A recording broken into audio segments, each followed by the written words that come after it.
Mr. Warachai Pichanjit, Vice Chairman of Bangkok Post, distinguished guests, ladies and gentlemen, good afternoon. Sawadee krap.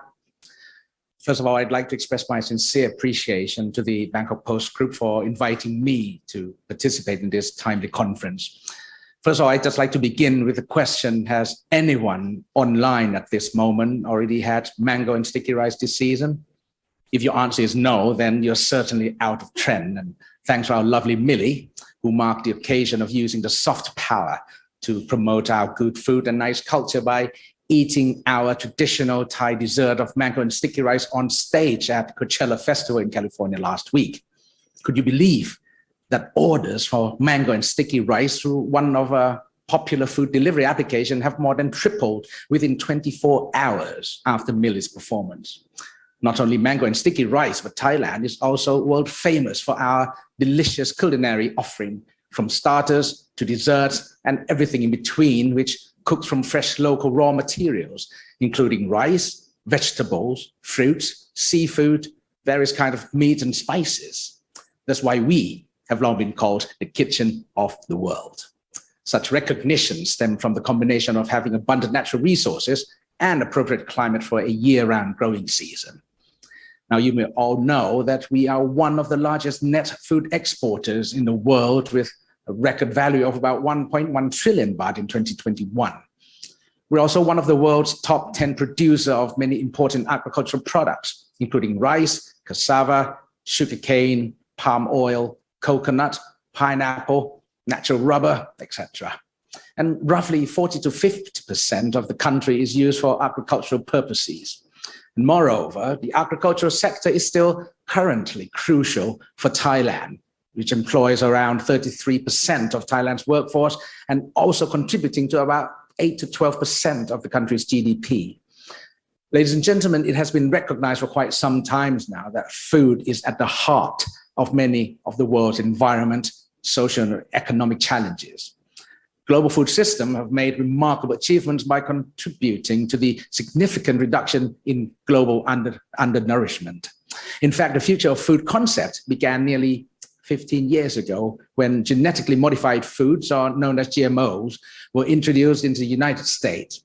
And now in 2022, the question of what and how will we be eating in the future is continuously evolving, because over 800 million people around the world are still undernourished, and an even greater number is expected to rise sharply due to insecure global food system.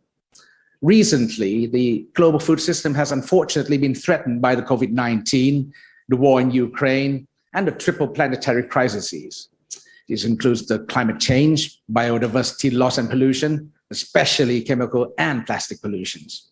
The global food systems are not only dependent upon natural resources, but are also responsible for the vast majority of global land and water usage, as well as being one of the main producers of greenhouse gas emissions, which account for about 10 to 12% of the global share. But actually, substantial amounts of food are currently produced but not eaten by humans, resulting in undesirable impacts on the environment, social and economic, of course. According to the latest available data from Champion 12.3, about 8% of all food produced in the world is lost on the farm, 14% is lost between farm gate and retail sector, and 17% is wasted in the retail, food service providers, and in households. The UNEP's Food Waste Index report also found that household food services and retail waste about 931 million tons of food in 2019 alone, which is around 17% of all food available for human consumption. Amazingly, do you know that average household food waste is about 74 kilograms per person per year? Now, that's more than the body weight of a person. And over the past 2 years, the COVID-19 pandemic has exacerbated food loss and waste by continually disrupting human food supply chain. The 2021 annual progress report on SDG target 12.3, food loss and waste, prepared by Champion 12.3, indicated that the global amount of food that is lost or wasted from the farm to fork is higher than previously calculated. The same report also provided the information that reducing food loss and waste by half would avoid about 1.5 gigatons of carbon dioxide equivalent emission per year by 2050. Now, in light of these impacts, reducing food loss and waste can generate multiple benefits. It can help feed more people, of course, increase saving for farmers, businesses, and households, and reduce pressure on the environment. Ladies and gentlemen, so what is the future of food? I am confident that by now you're all concerned about the global food crisis due to unimaginable situation which could create a whiplash effect in the food supply chain. The question at the top of our mind is whether Thai food system will be severely affected by the aforementioned threats. My answer is definitely a big yes.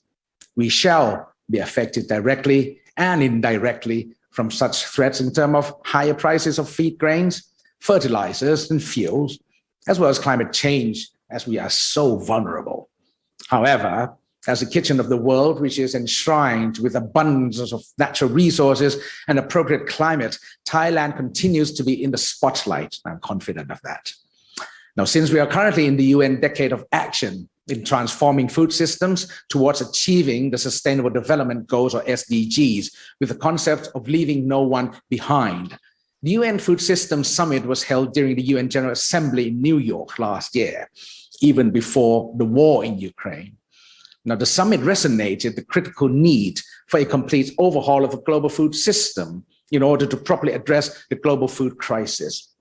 The commitment from leaders of more than 100 UN member states, including Thailand, has been voiced to the whole world.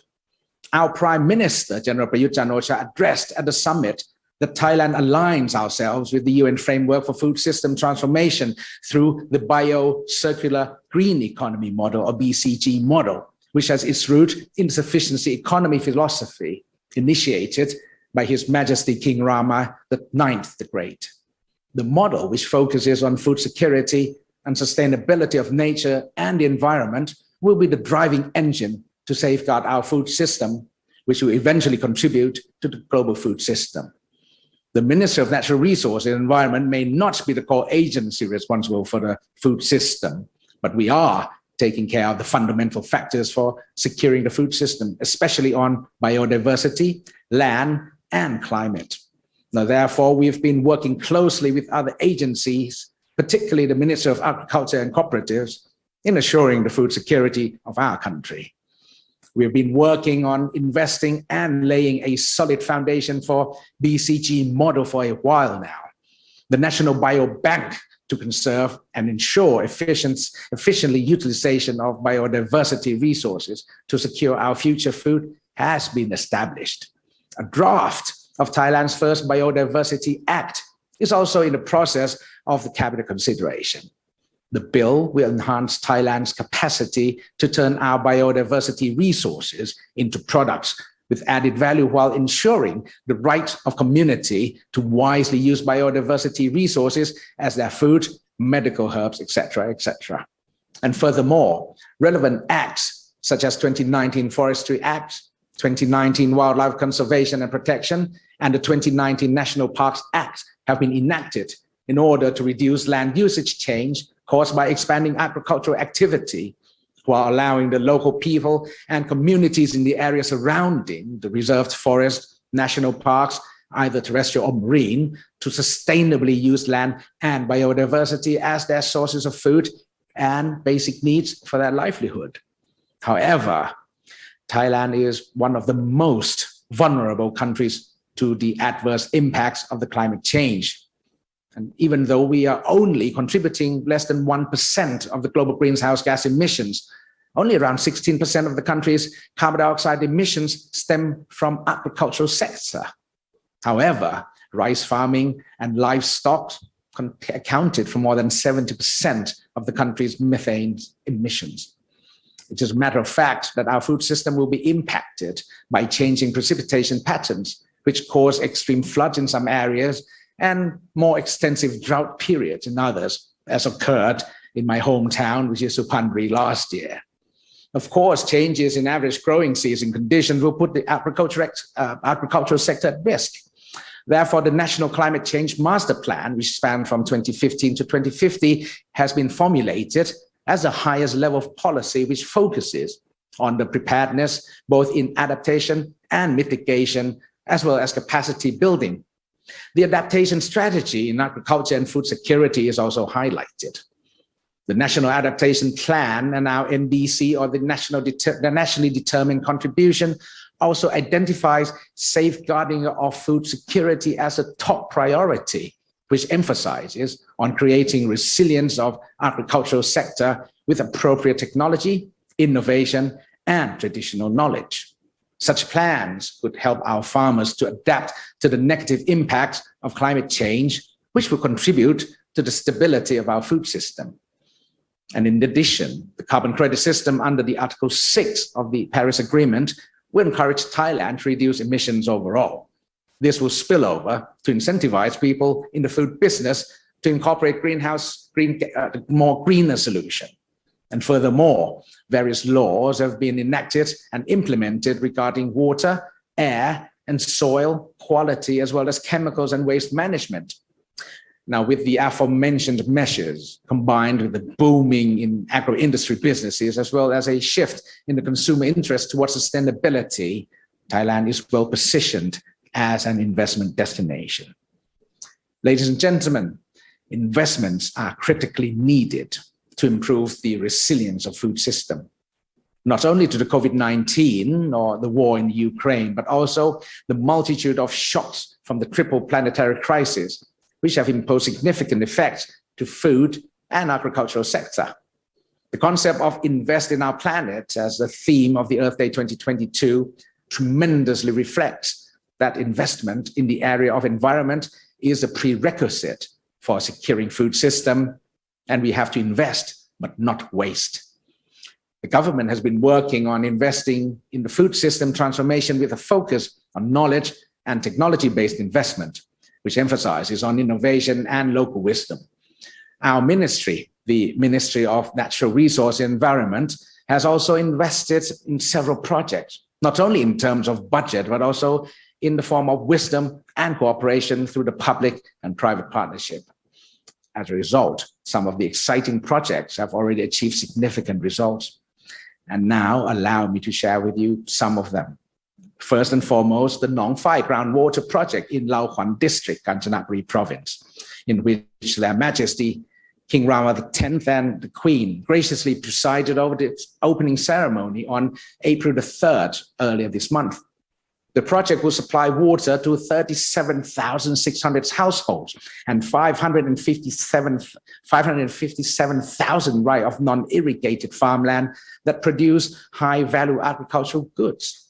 The other groundwater exploring projects are conducted across the country in order to supply water to people for consumptions and agricultural purposes. And second, the Nan Sandbox, where the government recognizes people's right to robust livelihood sustained by environmentally and economically supportive farming. The project is an innovative public and private venture committed to ending deforestation while securing food system and sustaining the environment through spreading new agricultural knowledge and practices, while encouraging people to reforest parts of the land back to the national forest. And third, the very important one, which is the Rice Nama project under the Thai-German Corporation, which has reached out to more than 100,000 rice farming households in shifting from the conventional wet paddies to the low-emission farming practices by alternately apply wet and dry systems to the rice paddies, which will eventually cause the significant reduction in the methane emission. The project also provides valuable incentive schemes and financial support which empower the farmers to move towards the sustainable farming system that will eventually contribute to food security. And fourth, there are many pilot projects invested by the private sector, which will enable Thailand to remain in the spotlight. For example, the Envico Company Limited in Rayong province that invested about 2.5 billion baht in recycling food-grade plastic packagings that will contribute to the pathway of tackling plastic pollution while providing a better quality of food preservation. And another one is a PTTNR joint venture invested in the plant-based innovations, which will reduce methane emission and result in about 15 times less water utilization. The last but not least example is the insect farming, especially in the northeastern part of Thailand. How do you feel about consuming food or even snack bars made from insects? Of course, insect eating represents the future of food. In fact, it is already a common practice in majority part of Thailand. For food security purposes, insect farming is truly considered as the sustainable way to provide an ecologically viable food source to the world's population. Certain species of insects, typically crickets, grasshoppers, and mealworms, are becoming the talk of the town in the field of high-protein food products. Definitely not a yucky one. Ladies and gentlemen, as I mentioned earlier, that food loss and waste is one of the major factors in intensifying the global food crisis. The same situation occurs in Thailand, of course. In 2021, it was estimated that food waste is at the rate of about 150 kilograms per capita per year. So yes, the burden of food waste and loss is heavy. Pretty much everyone listening here today has, I'm sure, wasted food in the last week. The 20-year strategic plan for pollution management calls for a clear strategy to reduce waste occurred across the entire food supply chain. The food waste management roadmap, with a target of about 50% food waste reduction by 2030, is therefore under formulating. Last week on Earth Day, our ministry, the Ministry of Natural Resources and Environment, just signed an MOU with 30 companies and coffee shops to jointly promote a green cafe, aiming to reduce food waste and the amount of single-use plastics. I also invited restaurants, department stores, supermarkets, convenience stores across the country to engage in the campaign to reduce food waste through the donation program of leftover food to the vulnerable in need people or turn them into animal feeds. I do sincerely believe that everyone here could do more to reduce food waste in your organization or even starts at home. Now, ladies and gentlemen, may I conclude that even the overall global food system is jeopardized by many threats of our lifetime, but the future of food is still in our hands. I would say that business as usual is not an option.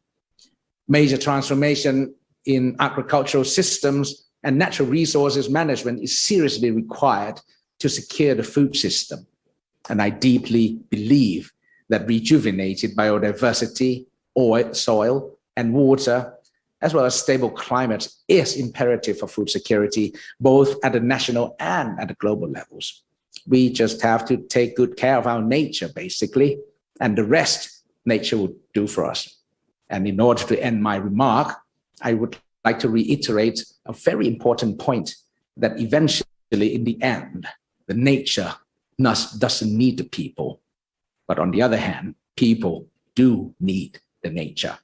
Thank you very much. ขอบคุณครับ